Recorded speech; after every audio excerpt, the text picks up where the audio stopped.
Okay, friends, let's keep this simple. Once your data is connected, EasyAIBridge doesn't just analyze it once. It helps you reanalyze smarter, faster, and with more confidence. Today, I'll show you two powerful features inside SmartAsk: suggested prompts and execution history. So let's go ahead on our dashboard. Don't forget to connect your Google Sheets. I've already connected mine, and let me choose my example sheet for today. Let's move on to Smart Ask. And on the right, you can see a suggested tab. When you click it, you will see some suggested prompts related to your data set.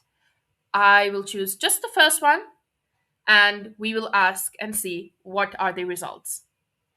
So these are the results of the suggested prompt, which means you can ask any kind of suggested prompt multiple times.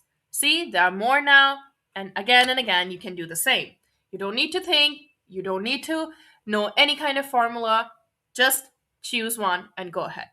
Now, moving on to the second topic of the video, on your left hand side, execution history. Over here, you can see my recent run analysis and you can run them again basically. I'll just do that and let's review it. So this is the rerun version of my data set. So instead of starting over, you can revisit your previous questions, rerun them instantly, compare insights over time, and the analysis always updates immediately. Basically, this makes Easy AI Bridge feel less like a tool and more like a thinking partner. You can ask better questions, you can build on past thinking, all without technical skills. So, what are you thinking about? Just get your free trial and enjoy Easy AI Bridge.